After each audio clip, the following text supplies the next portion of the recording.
먼저 광고를 좀 드리겠습니다. 이번 주 주일은 새생명 축제가 진행되어집니다. 모두들 힘써 전도하시고 또 힘써 복음을 심는 일에 함께 참여하며 동참하여 주시기를 부탁드립니다. 함께 보실 말씀은 여호수아 21장 43절에서 45절까지 말씀입니다. 여호수아 21장 43절에서 45절까지 말씀 한 목소리로 같이 읽도록 하겠습니다. 시작. 여호와께서 이스라엘의 조상들에게 맹세하사 주리라 하신 온 땅을 이와 같이 이스라엘에게 다 주셨으므로 그들이 그것을 차지하여 거기에 거주하였으니 여호와께서 그들의 주위에 안식을 주셨으되 그 조상들에게 맹세하신 대로 하셨으므로 그들의 모든 원수들 중에 그들과 맞선 자가 하나도 없었으니 이는 여호와께서 그들의 모든 원수들을 그들의 손에 넘겨 주셨음이니라. 여호와께서 이스라엘 족속에게 말씀하신 선한 말씀이 하나도 남음이 없이 다 응하였더라. 아멘. 내일이면 이제 특세 25일 차입니다. 이쯤 오면 살짝 지치고 힘든 법이지요. 그런 노래가 있습니다. 제가 태어나기 한참 전의 노래인데 1967년에 불렸던 남진의 마음이 고와야지라는 노래가 있습니다. 이 노래의 가사를 어렸을 때 딱 한 번 들은 것 같은데 아직도 잊혀지지 않고 그렇게 기억되는 소절이 딱 하나 있습니다. 마음이 고와야 뭐죠? 마음이 고와야 여자지 얼굴만 예쁘다고 여자냐라는 겁니다. 우리 옆 사람과 한번 인사하십시다. 은혜 많이 받으셨나 봅니다. 마음이 곱고 아름다우시네요. 우리 한번 인사하실까요? 네. 자, 여기까지 인사하면 이제 이렇게 생각할 수 있습니다. 난 외모도 예쁜데요. 그래서 생각하실 테니까 은혜로 인해 얼굴도 아름다우십니다. 우리 한번 인사하실까요? 네, 우리는 19세기에 들어서면서 산업혁명을 통과했습니다. 그리고 이제는 정보통신에 있어 산업혁명을 통과하여 AI, 로봇, 또 가상현실과 같은 새로운 기술을 눈앞에 두고 있습니다. 그러다 보니 우리가 놓치게 되는 한 가지가 있는데 그것은 우리의 현실을 지나치게 간과하게 되는 현상입니다. 새로운 기술과 새로운 문화, 새로운 지식들이 쏟아지다 보니 우리는 새로운 것을 바라보고 새로운 것을 받아들이기 위해 안간 힘을 써도 다 못 쫓아가는 시대에 살아가는 것이죠. 매일 업데이트되는 모든 기술 지식을 습득할 수도 없고 또 전 세계적으로 매일매일 쏟아지는 수만 편의 논문을 다 읽어낼 수도 없습니다. 그러다 보니 우리는 우리의 지나온 걸음을 통해서 오늘의 삶을 살아가기보다 경주마와 같이 앞만 바라보고 미래만 바라보고 달려가야 합니다. 제가 20대 중반이 되었을 때 그런 말이 들리기 시작했습니다. 얼리 어답터라는 말입니다.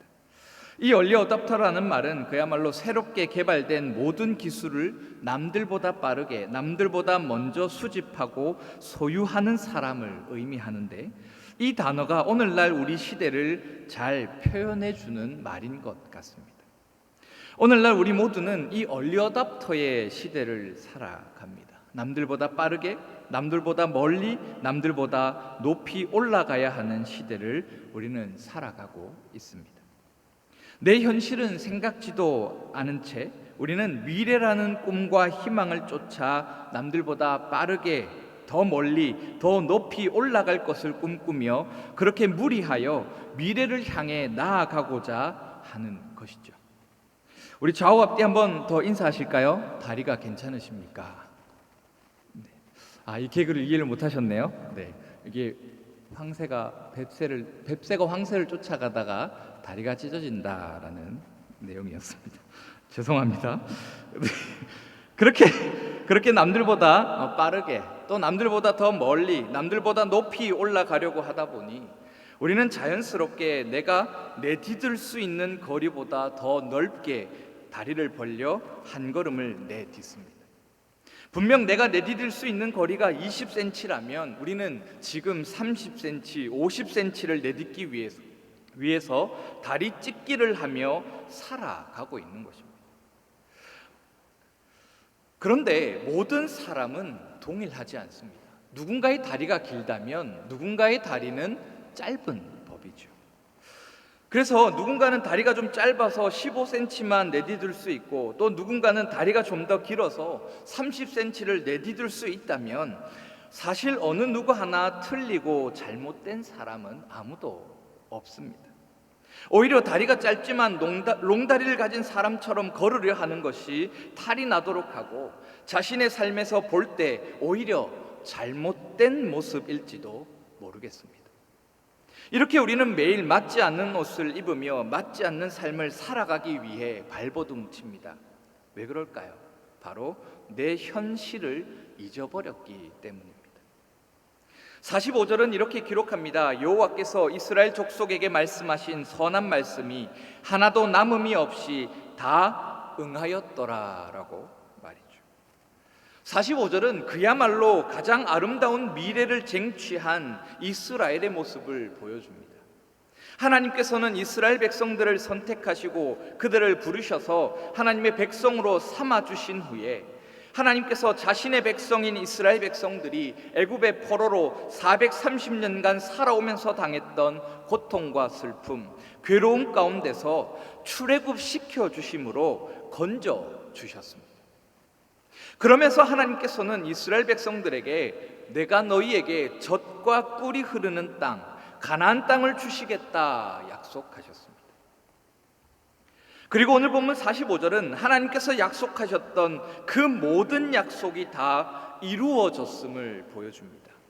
이스라엘 백성들이 약속하신 가나안 땅을 차지하고, 이스라엘 백성들이 자신을 둘러싸고 있는 모든 나라들로부터 안식을 누리며, 심지어 모든 원수들도 건드리지 못하는 가장 평화로운 때를 맞이했습니다. 그러니까 이스라엘 백성들은 지금 하나님께서 약속하신 것을 다 받아 누리고 있습니다. 어쩌면 우리가 원하고 바라고 희망하는 가장 완전한 삶의 모습, 가장 완전한 미래의 모습을 이스라엘 백성들은 지금 누리고 있는 것이지요. 43절 상반절을 보면 이렇게 기록합니다. 여호와께서 이스라엘의 조상들에게 맹세하사 주리라 하신 온 땅을 이와 같이 이스라엘에게 다 주셨으므로 그들이 그것을 차지하여 거기에 거주하였다라고 말입니다. 43절을 보면 이스라엘은 더욱이 미래를 생각지 못했던 삶이었음을 보여줍니다. 지금 이스라엘 백성들이 45절에서 하나님께서 모든 약속을 성취하여 주셔서 누리고 있는 그 모든 것들이 사실은 이스라엘 백성들에게 주어질 수 없었다라는 것을 43절은 보여줍니다. 여호와께서 이스라엘의 조상들에게 맹세하사 주리라 하신 온 땅이라는 대목을 통해서 말이죠. 이 대목은 하나님의 약속을 받았던 1세대들은 가나안 땅을 맛보지 못하고 차지하지 못했음을 우리에게 알려줍니다. 그러니까 출애굽 2세대들이 지금 가나안 땅을 차지했다는 말인데, 이들은 미래를 꿈꿀 수 없던 사람들이었습니다. 사실 출애굽 2세대들에게 미래를 얘기한다는 것은 그야말로 사치에 가까운 삶입니다.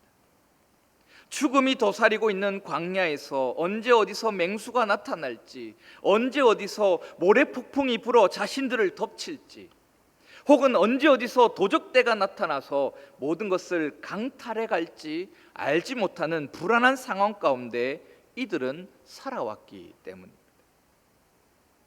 그 가운데 곡물을 경작하고 씨앗을 심어 열매를 맺는 것을 보면서 음식 걱정 없이 그렇게 매일매일 자신의 어떠한 성과를 맛보며 살아가는 것도 아니었습니다. 그저 매일매일 하늘에서 떨어지는 음식을 먹고 매일매일 보이지 않는 목적지를 위해 걸어가야 하는 삶, 어쩌면 가장 불확실하고 가장 불안한 삶을 살았던 이스라엘 백성들에게 미래를 얘기한다는 것은 아주 사치요, 존재하지 않는 허상에 불과한 것이었습니다. 그렇게 이스라엘 백성들은 미래를 꿈꾸기보단 오늘을 살아내기 위해 발악했습니다. 오히려 출애굽 2세대들의 모습은 그렇게 처절하게 발악하며 하루를 버티어내기 위해 힘쓰는 삶의 모습이었습니다. 하루를 버티고 하루를 살아내고 하루를 이겨내는 삶, 바로 오늘의 현실 속에서 발버둥 쳐야만 했던 삶이 이 이스라엘 백성들의 삶이었습니다. 마치 무리를 떠다니기 위해서 오리가 물밑에서 부지런히 수없이 물장구들을 치는 그 모습과 같이 오늘 하루를 버티기 위해, 오늘 하루를 살아가기 위해 현실 속에서 최선을 다해서 살았던 사람들이 바로 이 출애굽 2세대들이었습니다. 제가 고등부를 담당하고 있는데 고등부 친구들과 대화를 하면 늘 새롭습니다. 자기들끼리 뭐라 말할 때 그것을 알지 못해서, 알아듣지 못해서 가서 무슨 말을 하고 있니? 라고 물으면 참 친절하게 목사님 이건 이겁니다 라고 알려주는 친구들이 바로 우리 고등부 친구들입니다. 엔톤, 솔가, DM이라는 말들을 들었을 때 처음에 너무 아리송했습니다. 그래서 엔톤이 뭐니? 라고 했더니 경악을 하며 그것도 모르세요? 아주 유명한 연예인인데 라고 대답을 하더라고요. 그렇게 우리 고등부 친구들은 아주 참 착한 친구들입니다. 제가 모르는 것을 물으면 그것도 모르세요가 아니라 목사님 이건 이거예요 라고 알려주는 그런 통역도 해주고 하는 그런 친구들입니다.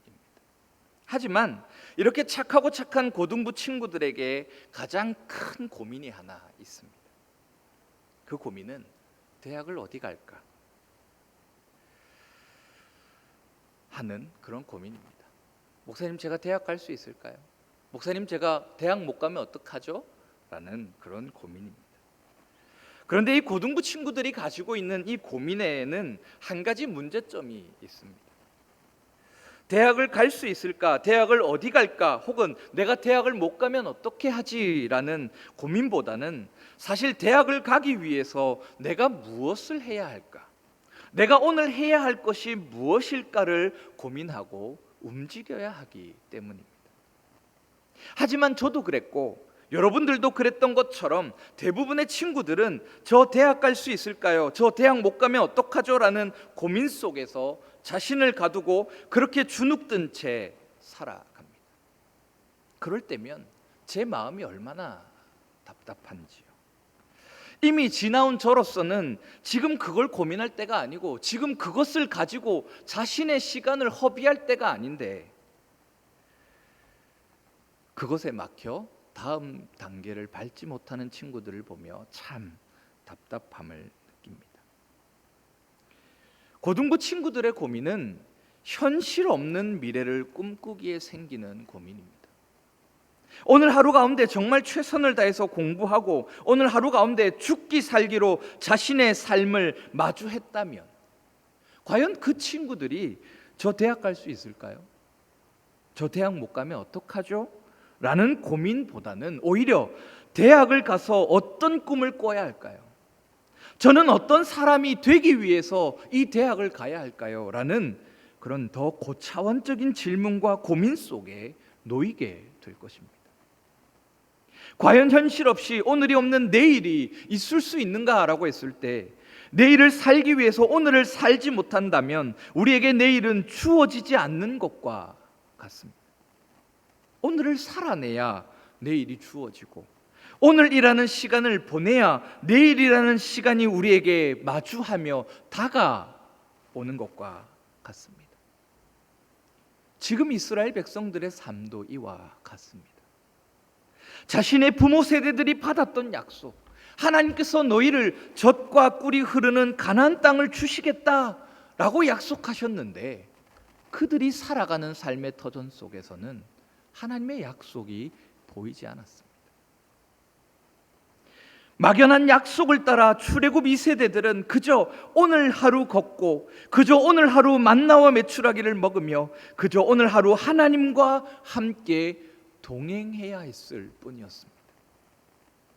하나님의 인도하심 속에 자신을 내어 맡기는 것, 철저하게 하나님의 인도하심 가운데 거하는 것을 위해서 이스라엘 백성들, 출애굽 2세대들은 자신의 하루를 살았습니다.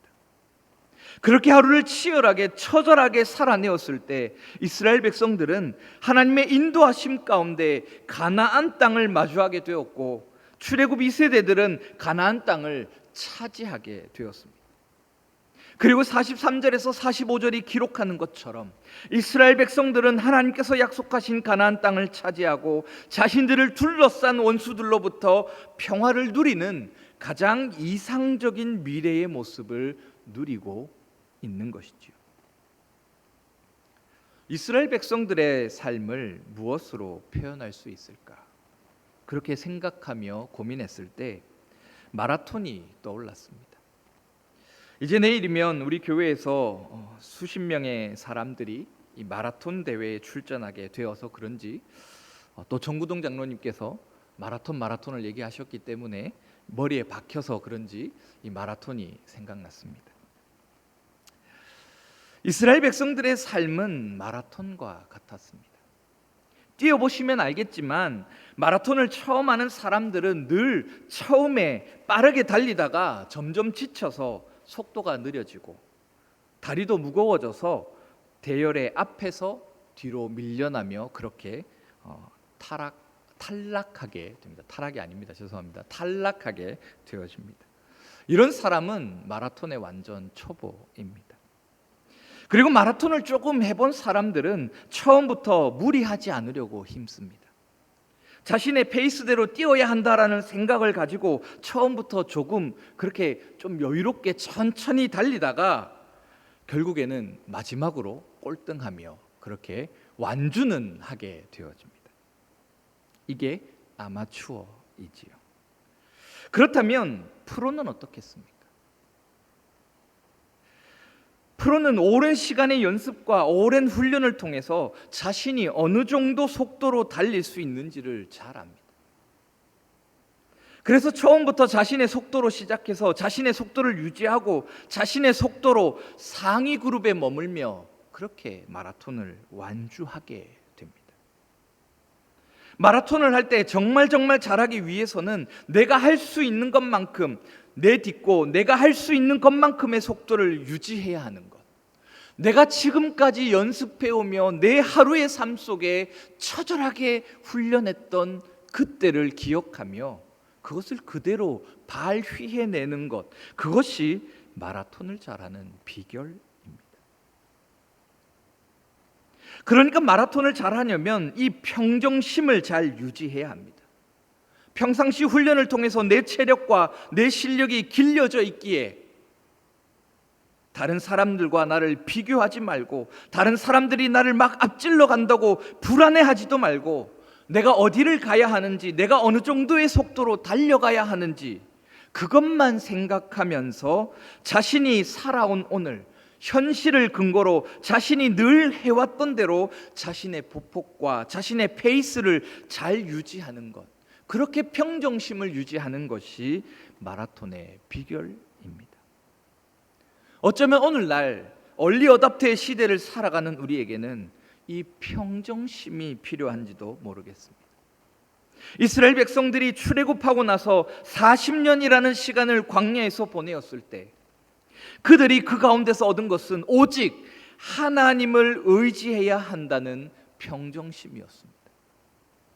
가나안 땅을 젖과 꿀이 흐르는 땅으로 만드실 하나님, 광야 가운데서 물을 내시며 광야 가운데서 불기둥과 구름기둥으로 보호하시며 인도하신 하나님, 매일 만나와 메추라기를 내리시며 이스라엘 백성들로 하여금 먹이시고 입히셨던 하나님을 의지하고 순종함으로 따라가는 평정심을 그들은 배워야 했습니다. 하지만 이스라엘 백성들이 주변 나라를 바라보며 하나님, 왜 나는 이게 없습니까? 하나님, 나는 왜 이것밖에 안 됩니까? 하나님, 왜 나는 이것만 먹고 살아가야 합니까? 왜 나는 저들이 마시는 단물도 못 마시고 그렇게 물을 귀하게 여기며 살아가야 합니까? 그렇게 불안해하고 두려워하며 하나님을 신뢰하지 않았을 때 그들은 결국 하나님을 떠났고 하나님의 약속에서 스스로 멀어졌습니다. 그렇게 하나님 앞에 원망과 불평을 내던졌을 때 그들의 걸음은 10일길이면 갔을 가나안 땅을 40년이라는 시간 동안 둘러가도록 했습니다. 바로 이스라엘 백성들은 광야 가운데서 40년이라는 시간을 보내면서 하나님을 신뢰해야 함을, 하나님을 의지하고 하나님만을 따라가야 함을 깨닫도록 했습니다. 그리고 늘 이것을 생각하며 마음에 새겨 어떤 상황 가운데서도 하나님만 바라볼 수 있도록 하는 평정심을 배우도록 했습니다. 우리도 이와 마찬가지입니다. 얼리 어답터라는 말은 어쩌면 우리가 오버페이스 하고 있는 사람을 의미하는 말과 같습니다. 남들보다 더 빠르게, 남들보다 더 많이, 남들보다 더 높이 오르기 위해서 늘 불안과 두려움, 걱정 가운데 달려가야 하는 그런 얼리 어답터. 우리의 재정과 우리의 물질이 제한적일진데 현실을 생각지 않고 계속해서 더 외치며 살아가는 사람들이 얼리 어답터라면 어쩌면 우리는 평정심을 잃은 채 그렇게 불안과 두려움에 경주를 하고 있는 자들과 같습니다. 바로 우리는 우리의 삶 속에서, 우리의 삶의 경주 속에서 늘 이 얼리 어답터와 같은 삶을 살아갑니다. 그리고 우리 신앙도 마찬가지입니다. 그래서 우리는 늘 실패하는지도 모르겠습니다. 현실을 살아내며 미래를 꿈꾸는 자가 아니라 현실 없는 미래를 꿈꾸다 보니 포기도 빠르고 포기도 많이 하다 보니 이제는 내성이 생겨 난 뭘 해도 안 된다라며 그렇게 주저앉아 있는지도 모르겠습니다. 기도하며 말씀 읽으며 우리의 믿음을 더욱더 단련시켜 가야 하는데 바쁘고 정신없고 내 옆에 사람들을 바라보며 내 보폭보다 더 넓게 다리를 찢다 보니 우리는 기도할 시간도 없고 말씀 읽을 시간도 없어지며 우리의 믿음과 신앙은 점점 무뎌져 가는 것일지도 모르겠습니다. 이 시간 옆에 분들과 한 번 더 인사하십시다. 잘 달려오셨습니다. 잘 해오셨습니다. 사실 우리가 평정심을 유지한다는 것은 빨리 달리지 않아도 됨을 깨닫는 것을 의미합니다. 너무 빨리 달리지 않아도 됩니다. 너무 무리하지 않아도 됩니다. 오늘 하루를 아주 충실하게 살아낸다면 우리에게는 내일이 주어질 것이고 우리는 내일을 마주하며 조금 더 할 수 있습니다. 오늘 주어진 시간 속에서 내 옆 사람 바라보면서 더 잘하기 위해서, 남을 이기기 위해서 오버페이스로 달리지 말고 내가 할 수 있는 만큼 내가 할 수 있는 것들을 위해 노력하고 연습하면 우리는 충분히 오늘을 살아낼 수 있습니다. 그리고 할 수 있고 갈 수 있습니다. 그것이 성공입니다. 우리의 신앙도 마찬가지입니다.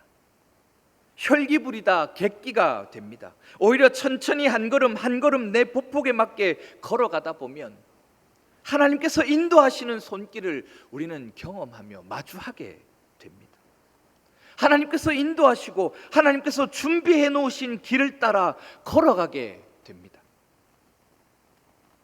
그것이 이스라엘 백성들이 45절에서 다 응하였더라 라고 할 때의 비결이었습니다.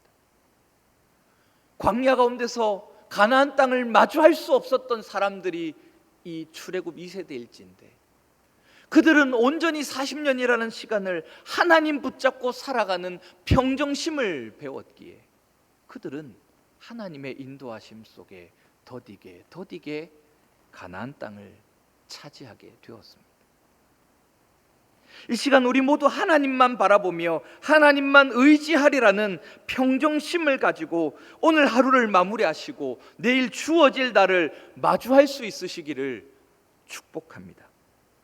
모든 것이 하나님의 손에 달려 있다면 우리는 우리에게 주어진 모든 날 가운데 하나님을 의지하는 것밖에 없습니다.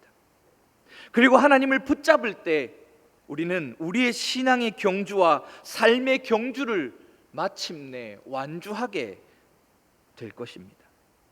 오늘 본문과 같이 우리 자녀 세대들에게 하나님께서 우리의 삶에 약속하신 모든 약속, 신앙과 삶의 경주를 완주하게 하셨음을 고백하며 하나님을 의지하는 평정심을 물려주시는 귀한 믿음의 세대, 축복의 통로가 되시기를 소원합니다. 이 시간 우리 함께